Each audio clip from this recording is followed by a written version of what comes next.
Good morning, everybody. Happy Tuesday. I'm Jamie, and I'm joining you from Omaha, Nebraska. It's a nice day today. Beautiful fall day. I'm Frank, and I'm joining you from London, UK, and it's a muggy day. And it's near the end of my day. Perfect. Okay, we will go ahead and get started. Just a couple of quick housekeeping notes before we kick off today's webinar. I'm so excited for this. We will be sharing the recording and the slides at the end of today's event. Actually, we might share the slides a little bit early, right before we start. Kelsey's going to hop into the chat here and share the slides. We did notice in kind of our run through that there may be some slightly pixelated slides for some viewers, but you should be able to get a lot from what Frank says today. So we're going to go ahead and share those slides a little bit early, just in case you want to follow along with some of those workflows. And then we'll be doing a Q&A at the end. So if you have any questions along the way, feel free to hop into the Q&A section at the bottom of your Zoom screen and just submit your questions there, and we'll get to those at the end. But we'll go ahead and get started. First off, I'm Jamie. I'm the VP of Marketing at Workshop. Thank you so much again for joining us on this Tuesday morning or afternoon, depending on where you're at. I'm so excited to welcome Frank Dias today. When we initially talked about this topic, I think Frank was my number one choice for it. It was an easy call, but all in all, when it comes to AI and internal comms, I think from Workshop's perspective, we're really excited to move the conversation away from a lot of the doom and gloom and uncertainty about AI. And we're really excited to not focus so much on the idea that AI might be coming for our jobs or some of those things, but really practically, like, how can we apply it? Are there little ways we can embrace it? And I think in all of our trends reports and things like that we publish, we're seeing that shift as well for internal communicators. So we're really excited to bring you Frank today. He is the Internal Comms and AI Chief Explorer for AI by Comms Lab. Again, no better person to be tackling this topic. And we're really excited to just really share some of those practical interpretations and Frank's expertise. So we're really honored to have him here with us today. And I will go ahead and let him take it away from here. Thank you very much, Jamie, and thank you to everyone as well. Just to quickly state what Jamie's just said. We've seen that some of my slides, some of the words might be pixelated for some of your viewing. So they're going to share the PDF, and then you'll be able to see a higher quality version of some of my slides. So I'm going to apologize from the beginning if some of the slides aren't quite as clear as they should be. Other than that, let me get started. So I'm asking everyone to please take your seats. My theme is movies, thanks to my quick fun poster, hopefully.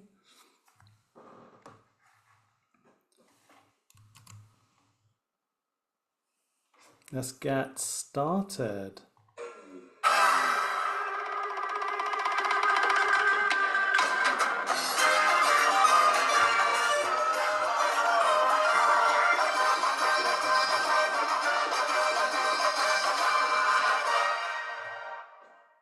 All right, thank you. In the words of Jim Carrey, good morning, good afternoon, and good evening.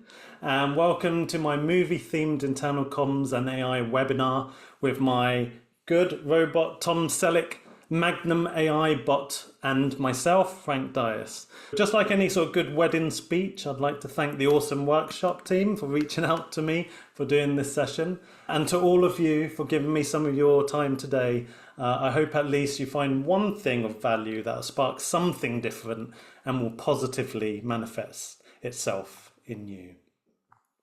My session is a little bit interactive. I'm going to be using a tool called Mentimeter, and there's just going to be 2 polls that we're going to do near the start. So hopefully most of you are familiar with Menti, but if not, please take out your phone or open a new tab in your browser or scan the QR code and then head to menti.com, menti.com, and use the code 747 400 57, and then I'll let you know when we'll be popping to the polls. as well. So I'm just going to leave that on screen for a little while, get you all ready. And you should see a screen with, oh, thank you for using the thumbs up button. I can see people seeing the instruction screen, so that's great. I'll leave that on for a little bit longer.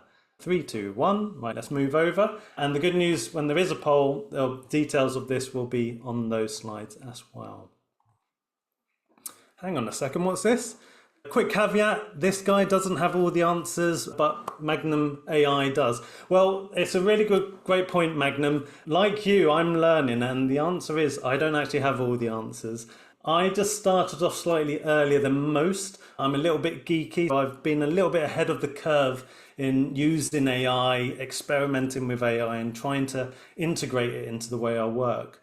I just want to share some of the insights I've learned so far. And so take from my session whatever sticks with you. So that's my only caveat, but thank you very much, Magnum AI. Some of you liked my poster. I quite dig my poster. It's quite fun to create it. I created it in about 90 minutes with me working with an AI image creator called Midjourney. Some of you might have heard about it. I've had to use multiple prompts to get the right image I was looking for, which is pretty much what AI is. You have to keep iterating. And then I also used Photoshop, using some of my basic skills in Photoshopping and using the built-in AI in Photoshop using generative fills.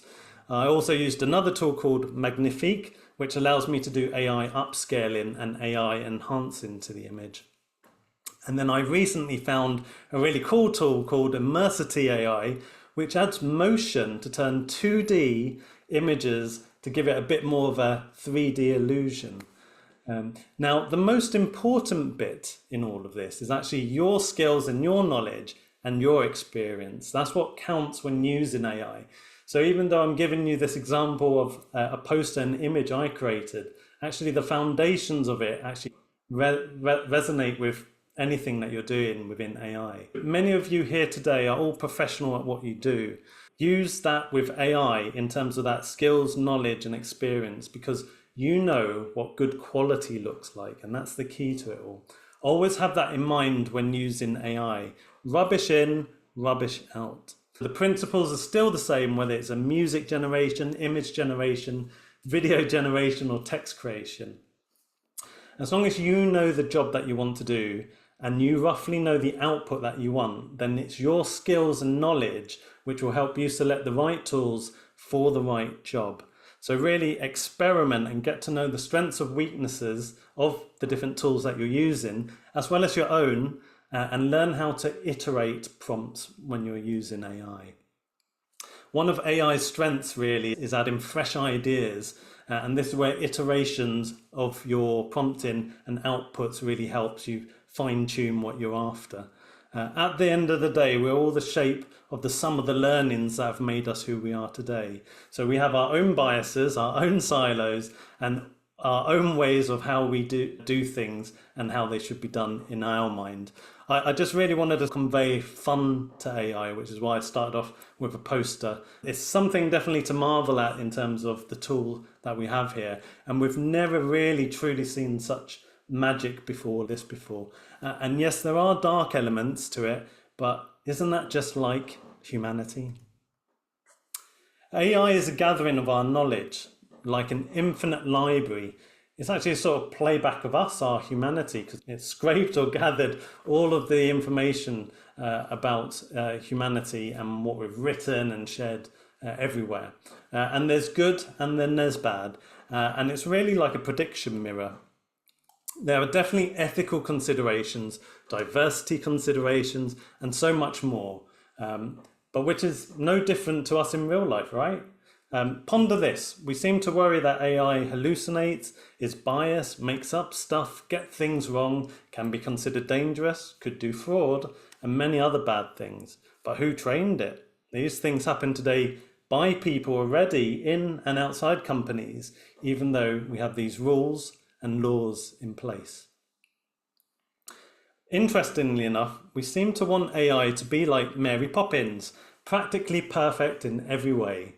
But is this realistic when we know very little about the full data set and the training that all these different AI companies have been doing to these LLMs. We can't fix it in AI maybe, or can we fix it even in humanity as it stands? For me, AI enables anyone to be better storytellers, where you can be better storytelling visually, in word and audibly, and it opens the door to accessibility. What a time to be alive to witness the dawn of this technology. Anyway, enough about AI. Let's talk about me. I've had an active interest in AI for about 18 months plus. I've been able to create AI habits in that time, so it's taken between 12 to 18 months to really build out my AI habits. So picking up on my curiosity as a communicator, that really helped me dive into it, as well as being a little bit geeky on the technology side. AI helps to enhance what I do, and that's what I love about it. My name's Frank. I've been 15 years plus in internal comms across numerous industries. I first started off in HR for my sins, but over that sort of past 18 months, as I've been saying, I've been experimenting, using, learning to integrate AI into my workflows, both professionally and personally. And I'm using it in my workplace as a solo comms person, and I've seen it enhance my value. Thankfully, the good news, it did help me. I set up my own business in July called AI by Comms Lab, where I want to share my internal comms and AI insights with you, our comms community. And as an exclusive, I've recently said yes to join the Adecco Group as their comms lead for their strategic AI change and transformation program, which I'm extremely excited about. Now, there's not many of these types of jobs out there where comms leads for strategic AI projects are happening, but I'm starting to see that increase. So it's definitely one to watch. Anyway, this is a pic of my daughter, Ray. I'm currently 6 years into training her. There are a lot of similarities between AI and people. Our strengths are we see the world around us and we live in it. People are like slow AI, multimodal GPTs. We need to train them, we need to guide them, we need to give multiple instructions, we need to prompt them, and lots more. They give us multiple outputs, some of which are good and some frustrating and some bad. Can you see some similarities? We're a bit like organic robots, really. Not perfect, but that's okay. Many of you probably recognize this quote: AI won't take your job, but someone who uses AI will. Now, while I agree with the sentiment, for me, the narrative is very negative, it's very worrisome, and it's very fearful, and I don't like it. I'm an AI optimist. So for me, AI won't take your job because you're not going to stand still, right? You're going to learn it, you're going to grow with it, you're going to partner with it, invite it to contribute, use it to enhance your work, and hopefully enhance it to boost your potential. I'm testament to this. It's not replacing me anytime soon, and really only works when I ask it to. Because I've been using it over that period of time and talking about it, it's really helped me to secure 2 recent AI in comms and change focus interviews, and that's enhancing me. Right, Mentimeter time. Are you ready for AI, and where do you sit? So if you go to your window or on your phone or in your browser, if you pop over there now, I'm really interested to find out how ready are you for AI? So I'd love to see you start to populate and give me your answers there. And hopefully you can see that on the screen. And again, apologies that everything's so small and might be a bit blurry. But yeah, please use the PDF that Kelsey has shared in the chat to do it. This is great. So find the lead. It's good to see 68% coming up to 70%. I have a tool or two and I've started using it, which is great to see. Mostly those types of people, and then of course dabblers and with people who've started using it. And it's really rare to have really those who are like leading in it and doing and have been using it really well and continuously doing it. But it's great to see that build, and 0% for anyone who said what is AI and what year is it. So that's really good to see. AI is evolving every day, so we have to slowly evolve with it. Now, for your comfort levels with AI, your comfort levels with AI influence your adoption and integration of it. Just think about that for a second. Your comfort levels with AI influences whether you're going to adopt it and integrate it. So the more we start to build out a bit more AI habit formed around that, then we can start to really increase our adoption and integration. So it's a change of behavior and a change of mindset. Now, this is my take on readiness with regards to using Lord of the Rings. If you're a hobbit, then you're a beginner. Limited amount of knowledge of the tools and playing with them for trivial things. Some of you might feel that you're Gimli and Boromir, emerging, focused on one or two tools and have used them for a mix of professional and personal things. Some of you might really connect with Legolas and Aragorn, whereby you're really competent in it and you know how to use more than at least two tools and you use them regularly for specific use cases to enhance your output. And then some of you might be feeling really brave and that you're Gandalf and that you're actually very advanced in it and involved with the whole AI landscape. Mentimeter poll number 2. This one's based on your to-do list.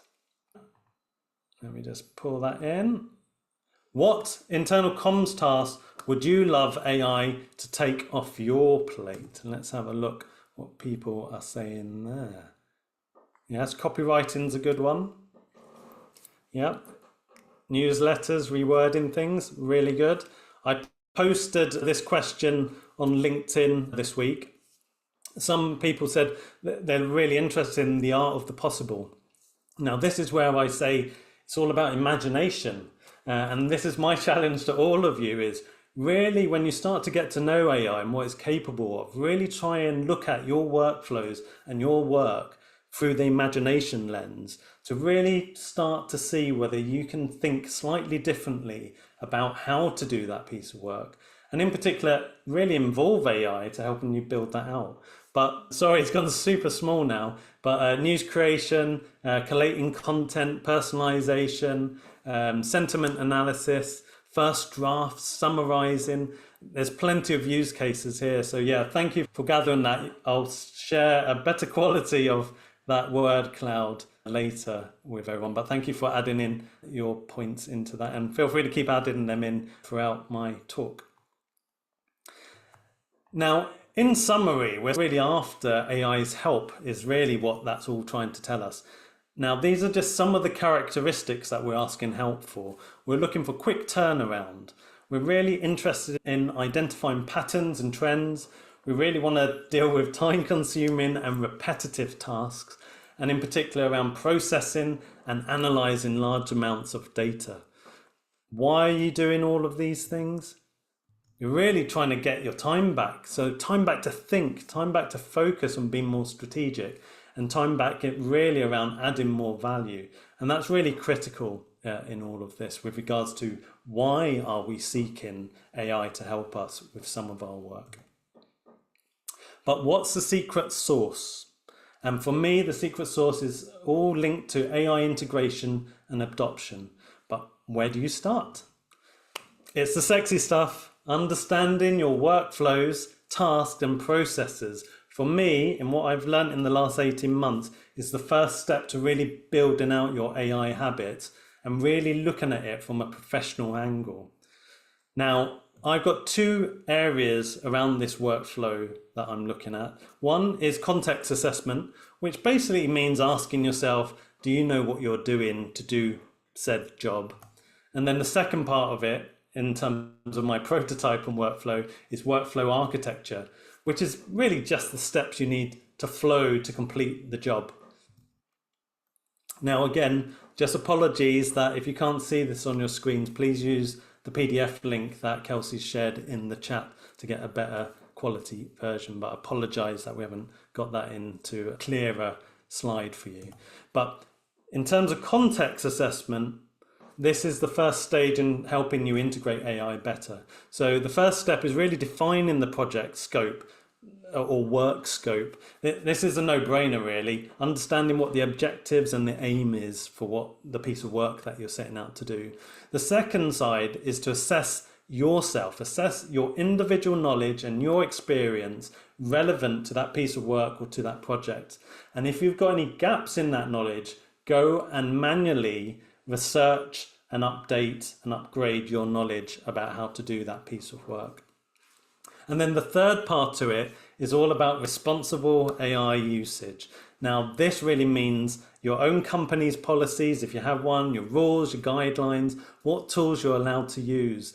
And that also then breaks it down into that we actually have to start thinking slightly differently when we look and use AI in our work, which is ethical considerations, data privacy and security, and also bias mitigation as well. So really check yourself really around when you are using AI. Just bear in mind these topic areas about being transparent about your use, really looking at everything with the accuracy checker on it. Really think about cultural sensitivities in terms of the general output, because it depends on how the training has been done with these tools. And really think about fairness and bias. So once you've done that context assessment, then you're good to look at your workflows in a bit more detail. Now, as I've mentioned, this is my prototype. So I've developed 9 steps that you need to sort of take. And really, I can fine tune this down to less than 9 steps, really. But this is where I've currently landed on my workflow architecture. It's really looking at a workflow overview so that you map out your entire workflow from start to finish and really start to look at what tasks do I need to do to achieve that piece of work. And then it's diving into those tasks and really trying to break those tasks up and really define what those tasks are about. And the third step is really developing the processes behind that task to accomplish it. What are the step-by-step procedures that you need to follow to get that task done? And then at number 4, it's AI tool evaluation. So understand what approved AI tools you're allowed to use. Really think about their strengths and their limitations, and really try and understand how could it help you in the task that you've defined. And then at number 5, it's really around trying to understand and trying to tag those tasks with either person-owned components or AI augmented components, and in the future, AI automation components to think about. But at the very beginning, we're just trying to delegate what tasks should be person-owned and what tasks can AI help and augment and enhance the piece of task that you've got in hand. The next one is really around delegation and assignment. So delegating the right people or the person and the AI to said task and really trying to look at the responsibilities. And then really the next one after that is workflow execution. Let's get started in terms of making that happen. And really important here, if you are using AI, really make sure that you're doing quality control checks on a regular basis, particularly around outputs and looking at gathering stakeholder feedback, but in particular human oversight in terms of the outputs. And then the final one is your final delivery and really around reflection on what the output has been and also how could you improve it in future. And again, like I said, hopefully you can see the PDF, that's a clearer picture, but you'll get this in an email as well, a copy of my slides afterwards as well. So apologies once again if it's quite pixelated for many of you. I'm just going to take a quick sip. Now that I've taken you through my prototype, what could that flow look like? So this is just a quick example of what that could look like. So break down your workflow, define the tasks. Once you've defined those tasks, start to identify them, really look at the processes behind each task and look at it from a step-by-step basis. Really try and then think about assessing that task. Assign responsibilities, whether it's a person or human owned piece of work or actually AI could help augment it. If you're going to use AI, then really around the generated outputs, you really need that human oversight to assess it because you understand a lot more than what's been generated, in particular the nuances, the real reasons behind it, a lot more of the confidential private details that you might not have used within the AI because that's just too much stuff for it to think about. Always try and get feedback as well from others to just help open up your thinking on its use. And from a human side of things, why don't you use AI to review your work, so to give you ideas about it? So rather than human oversight, it's not quite AI oversight, but is actually trying to get AI to give you suggestions or give you feedback on your work that you've created. And again, seek feedback from relevant parties and iterate refinement as well when you go through that process. I've developed a workflow template, which I'll send to everyone next week. So anyone who's registered for my webinar, look out for an email from me later next week, whereby I'll send you my template and hopefully get you started on some of you looking at your own use cases. Now, let's take a snapshot look at 3 of my own use cases. My 3 use cases cover a mix of personal and professional examples. All 3 highlight some foundational elements on how I've leveraged them to enhance my work. Oh, this is a surprise. Hang on a second. My battery seems like it's going to run out. Let me see what I can grab this and give it a super fast charge. Plug it in. Right, super boost coming up. All right, we're good to go again. Right, where was I? Oh yes, my use case. Right, first up, my mum, the neighbour, and the GPT. And again, I've used an AI mid-journey to develop the poster and iterate it in Photoshop. I thought it'd add a bit of fun to my theme of sort of 90s cop movies or movies from the 90s. Thankfully, this is not my real mum and her neighbour. I'm going to tackle each of my use cases along these 4 areas. You might have heard of them, the STAR method, which is situation, task, action, and results. And so I'm just going to walk through what I've done for each of my use cases. All of my use cases, these are just a snapshot to just give you a bit of a flavor of what it can do and what I've used it for, more than going into the detail. Picture this.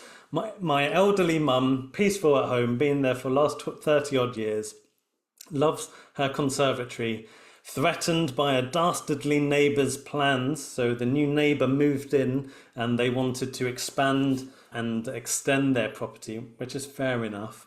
And so they sought planning permission from the local council to extend their property and to build a big extension at the back, which would have then caused problems for my mum's beautiful little conservatory, where she got to enjoy all of her plants in her conservatory with unhindered sunlight getting to them.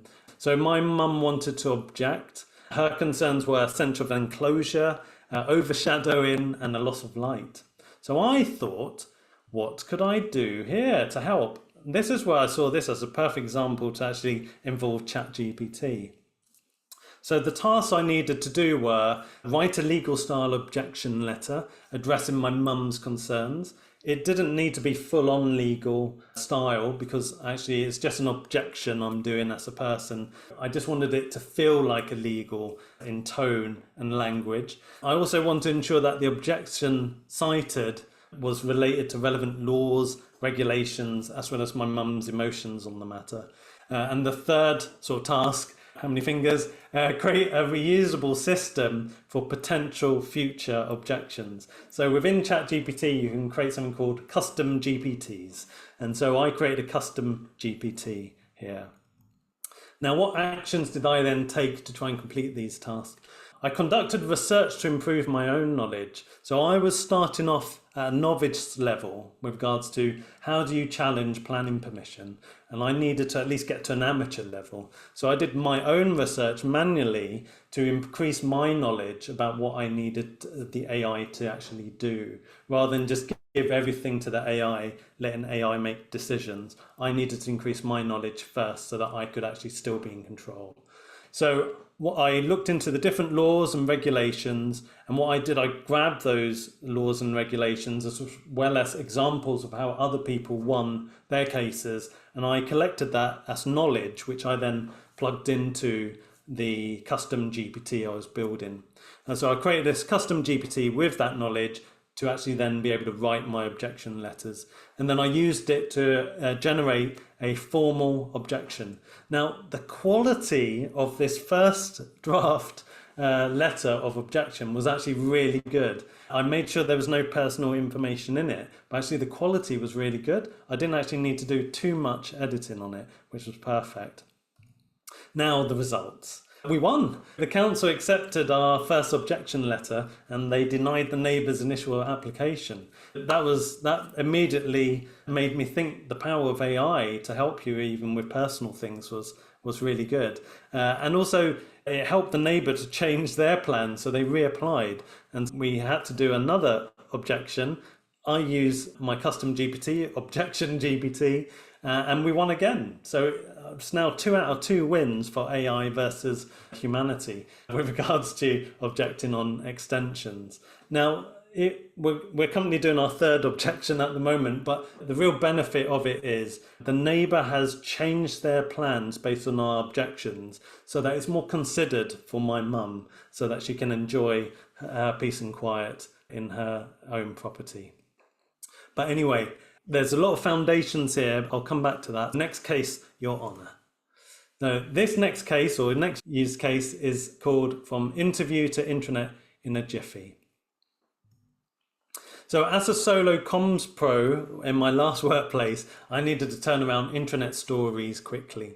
Now, the traditional method of note-taking, chatting to the person or giving them a form to complete and then drafting an article can be quite time consuming. And when you've got multiple stories coming in, there's only one of you. And so you can't actually cover so much ground. What I wanted to do was maximize people's time. So I did a face-to-face or at least a telephone interview with the person who had the story. And I invited an AI tool in to help transcribe that so that I at least had a transcript of what was being said, but could actually do something with the data afterwards used in the AI. I was really thinking, how could I make it more efficient? And so that was where I came to in terms of the situation. And then in terms of that task, it was really streamlining the process by turning interviews into intranet articles quicker. That's really what I was trying to get to. So I wanted to reduce the amount of time spent on recalling the conversation I'd had, going through my notes, and then sitting down to try and create that initial blank draft, or first draft, should I say. And then I also wanted to maintain quality and accuracy of the content while ensuring transparency. So while I was doing that, I made sure that people knew I was using an AI tool to help me with the story creation. In terms of the actions, I use a tool called Otter AI and also Google Transcribe via Meet for my interviews. I made sure I informed and got consent from the interviewees. AI summarized the transcript and extracted key points for me. That's how it helped.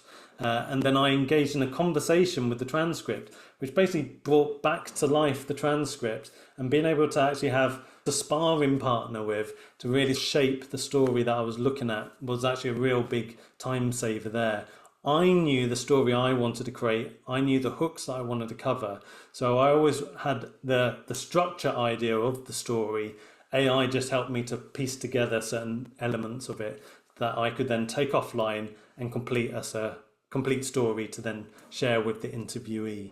And then my final point here, really, I made sure that I deleted the recordings after use because I didn't need those.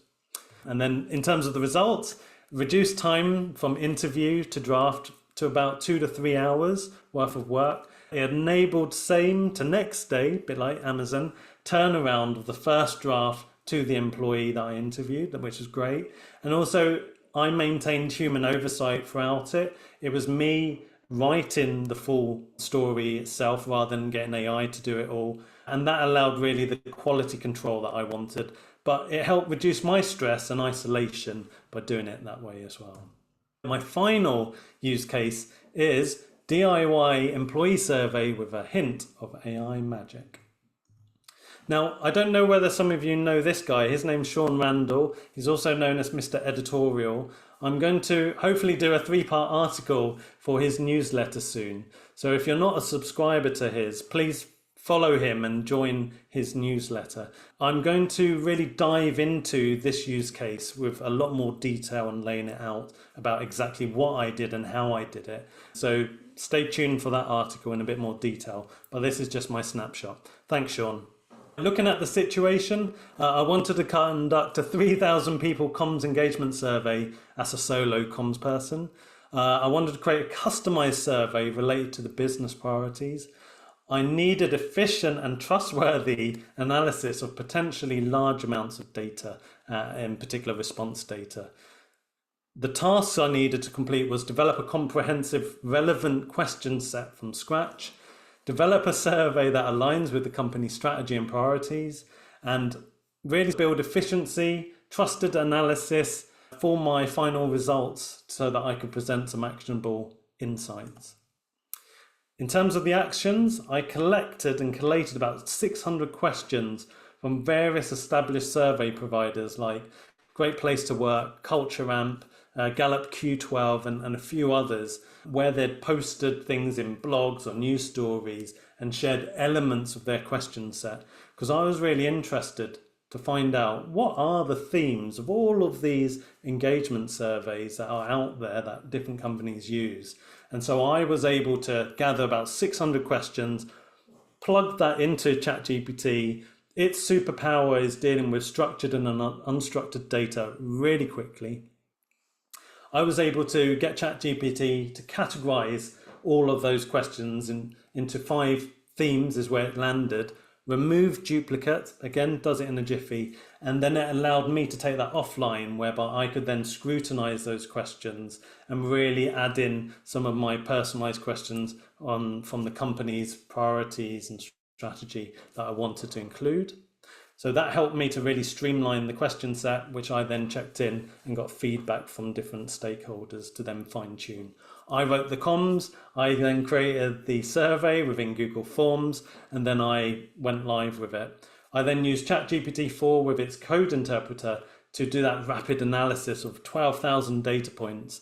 I made sure that I was doing quality control checks throughout that to build out my confidence that actually it was accurate when I was using it.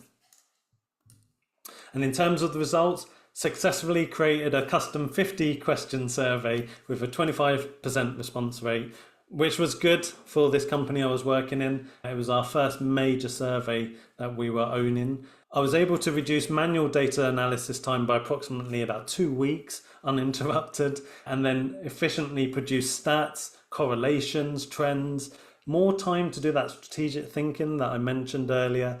And I was able to really present to leaders with a comprehensive suggested next steps action report. And all of that through inviting AI into my workflow for that.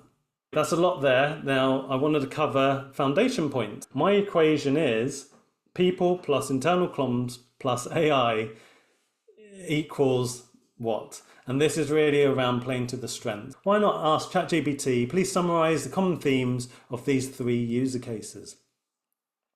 So these 3 use cases highlight people plus internal comms. This is all about personal knowledge, experience, and expertise. They're vital to understanding quality outputs.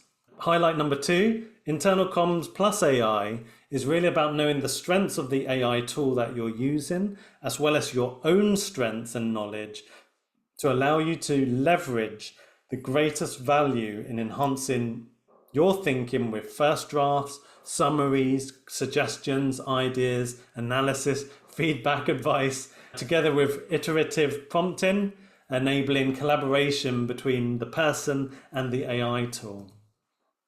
And then the final point here is people plus AI, human-centered working with the AI tool, where the person is solely accountable and responsible for making decisions, prompting the right iterations and interaction to develop and shape the final output to be presented. This ensures your ownership, autonomy, and responsible usage.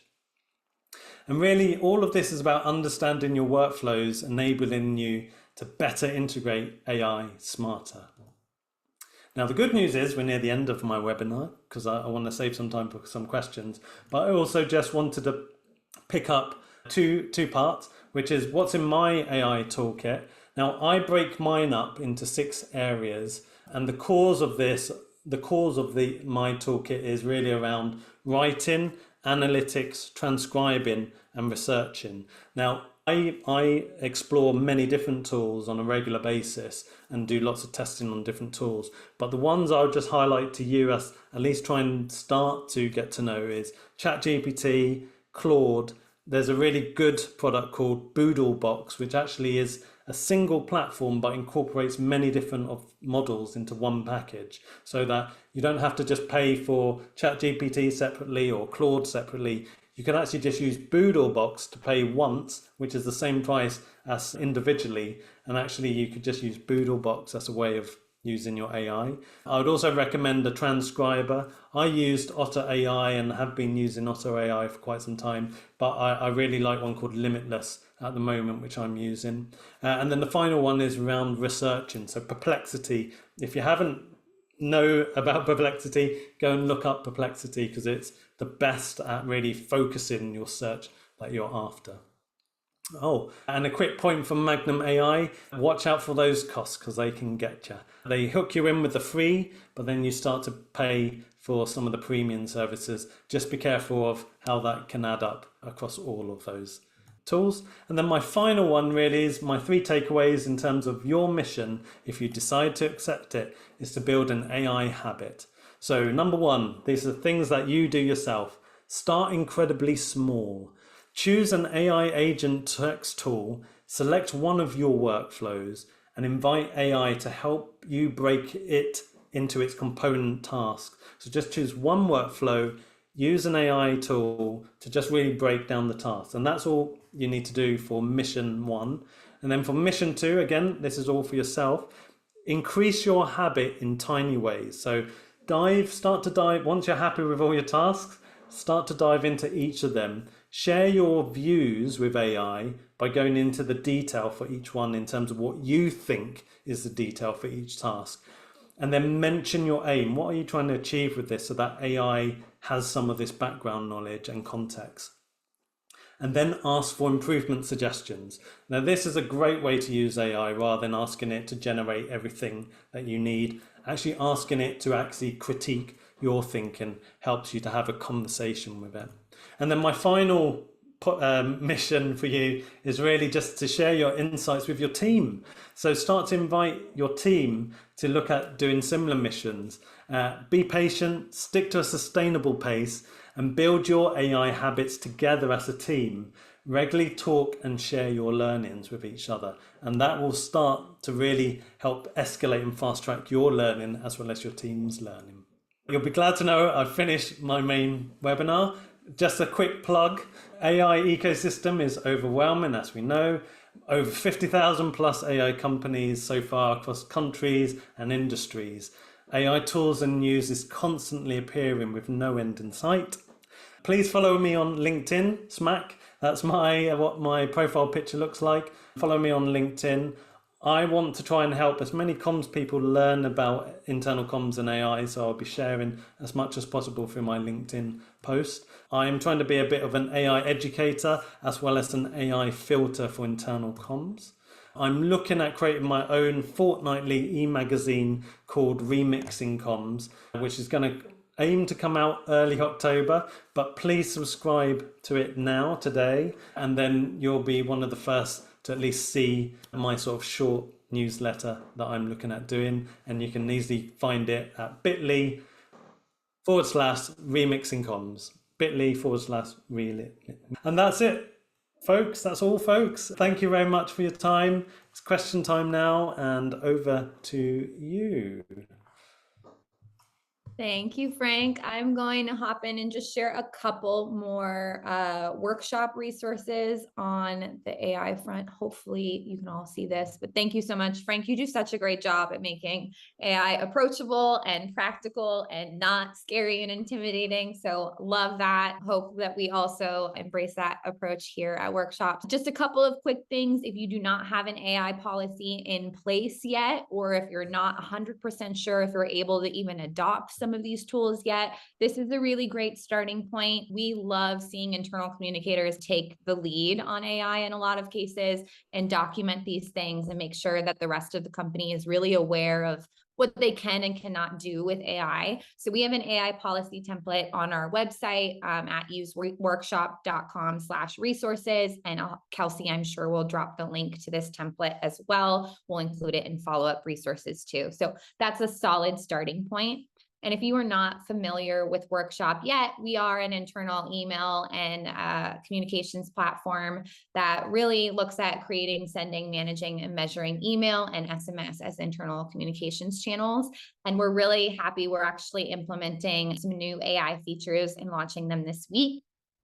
We've already had a couple, but we're adding a few more. So we're adding some AI content tools, and similar to some of the approaches that have been shared here today, they aren't just like generative content. They aren't just like Chat GPT shoved into the into the product by any means. These were prompts that were really built by our team and refined by our team based on best practices and what we see really work really well in these areas. So we've added some content generation tools to help people generate subject lines, preview text for email. And then we also have this great feature called cross-posting, which allows you to share those emails on all of your other kind of internal communications channels. So we integrate with Slack, SharePoint, Teams, all that good stuff. So your cross posts can also be generated and summarized with AI too. And all three of those are instances where I know I don't love writing subject lines all the time either. So being able to have a starting point for some of those and to just take a look at the copy that is in your email and generate some of those is fantastic. And then other AI tools that we have within the product already, we have stock images. So you're able to generate stock images based on the content that you put in your email. So you don't have to go hunting for something out the gate. You're able to get suggestions based on the content of your email. And then our translation is AI powered as well. All of those, we have some people that opt out of all of them and they're not able to use AI, but we have a lot of customers who really are embracing this, similar to all of you. So it's really fun to continue iterating and adding to these. So those are all launching this week.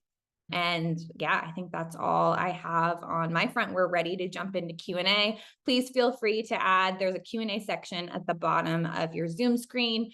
Add more questions there. We're going to jump into them. I know I've got a list from the chat as well. Lots of great questions for Frank already rolling in. Yes, some really good ones. So I'm happy to dive in and try and get through as many as possible. I'm probably going to give relatively short answers to some of these. Like I said, I'm not the expert in this field, but I'm learning it as well. A really good mix of moral questions as well as some others, right? Let's start with the easy ones first. Do I use the free version or a paid version ChatGPT? I'm currently paid version of ChatGPT, mostly because of, at the beginning, I really like the custom GPTs, which is where you can add your own knowledge stuff in and your own instructions to create your own tools just for your needs. And you can make that private, you can make it public, you can share that link with others. And that's what I used to help my mum create the objection GPT for that. Next one, can I comment on Microsoft Copilot? I was testing Copilot out within the last sort of 12 months, comparing it to the other models I was using with ChatGPT, even though Copilot is used in OpenAI as well, so they should be similar, right? Gemini, Mistral, Llama, Claude, there's so many models out there, and I was comparing different prompts, the same prompts across all these models. What I found with Copilot was it was very similar to OpenAI, which you would expect. And because I was using OpenAI or ChatGPT more and was used to it more, I started to reduce my need for Copilot simply because it was pretty much the same. But I recently been talking with different people who are using Copilot, and sometimes the quality is not quite great. Sometimes there's in-house restrictions because most companies have signed off and agreed on Copilot as their main tool. However, Microsoft have just started to integrate Copilot within all their other applications. And this is where I think you'll start to see the benefit a lot more in terms of its integration with its 365 apps. And that's really where I think it will grow. But otherwise, people are creatures of habit, whereby if they don't like something in the company, then shadow IT has always been around. People find the tools that work best for them. So if Copilot isn't the best tool for you, then you'll end up finding and using other tools that helps you. This is where your training in responsible AI usage needs to kick in. So make sure that you do any training that your company gives you on that basis. Starting from the top, how can we help employees and managers understand our jobs or our jobs will still exist with a different focus? You can definitely ask AI this question and ask it to build you a campaign to engage with employees and managers within your workplace to get the best campaign going on that front. So that's my sort of cop-out answer to that one. But yeah, it's all about proving your case. COVID really gave a boost to internal comms because it gave us a platform. What helped me in my last workplace was I made sure I told leaders I was using AI, and that was my transparency. I ended up building a reputation whereby those leaders came to me to ask me to use AI on their behalf to do different research pieces. The proof is in the pudding. Quality outputs that you own and deliver is really what's going to prove your case that there's a greater value in you and your experiences that you have. I talked about ethics earlier. What are your thoughts on environmental impact on using AI regularly? Struggling? Yes, it is a struggle. Yeah, it's completely gone off the agenda for many companies, and all the investment now is getting pumped into AI. So there is a hype cycle with AI. Things I like about OpenAI is they're trying to reduce the amount of compute time, which means the amount of power usage that they're doing. So we're starting to see ChatGPT become cheaper to use, which in effect means that computer power is used less. They're also investing heavily in trying to develop nuclear fusion to try and make more sustainable, more powerful energy. So energy is definitely a thing top of mind for this position. At the end of the day, it's happening with us or without us. Our responsibility is really to try and limit the amount of times we rely on using AI, really try and make sure that you use AI for meaningful things, which are actually going to enhance you. Make sure that you're doing everything you can to be more environmentally friendly and take it as a personal mission for you in that way. So that's how I'm trying to do it with regards to thinking about it from an environmental point of view. Which new tools are you most excited to explore? I think many of you saw Google's Notebook LLM, and in particular its podcast ability. I saw this ability from a different AI app about 6 months ago, and that went under the radar. So it was really interesting that Google LLM's Notebook one really took off, but you can see the power of it. At the moment, I think it's still quite new, but I love the fact that we can take usually quite dull material like your financial report of 2 million pages, and you could turn that into a podcast and the AI would look for interesting angles. But again, hallucinations and anything else that's generated, you need to do real good checks on these things, but that's exciting. Another app I saw, which I loved, and I put it in my toolbox, is called WebSim, and WebSim allows you to create anything in your imagination. So as an example, I created a internal comms 24/7 journo bot in it, where I just put one line, create a journo bot. I want the output to be X. So I wanted it to then generate an article for my intranet based on these criteria of what I want as the template for it to follow. And that's all I put in. And WebSim just created it with a page and everything. It's very much magical technology, but WebSim is a really good one. Confidentiality. The way I've really dealt with confidentiality is this is where human oversight comes in before you prompt the AI. You need to scrutinize whatever data, whatever knowledge that you're going to look and interested in using, to scrutinize that first. Remove anything that's personally identifying anything, whether it's your company name, whether it's people, and you do that sense check with regards to giving it a blander version of it, and in particular stripping away anything that's too specific. All of this stuff is actually quite general information, really, but it's up to you to remove any of that personal confidential information. So make sure you do that before jumping into an AI tool. You're nervous about giving ChatGPT personal confidential info. Do you know how they use the data we plug into these AI tools? Great question. We should be asking that question on every AI tool that we use. Look it up. They do talk about it. Question them, be curious, look at their FAQs and ask these questions from them. I always try and delete my material once I've used it. And that's been my retention strategy for these things. Have I got enough time, Jamie, for these last three? Let's do one more, just getting approval to explore AI tools. I think that's a great one if you have any. Which one? It can be challenging to get approval to explore various AI tools in a business due to data information security guidelines. How do you manage that? A great question. The first step is really to connect with the right people in the business and find out what their plans are with AI as a starting point. And just make sure that you have that relationship with the right people. None of this stops you from investigating AI personally. AI is just not for company. It is not just for companies, it's for you as well.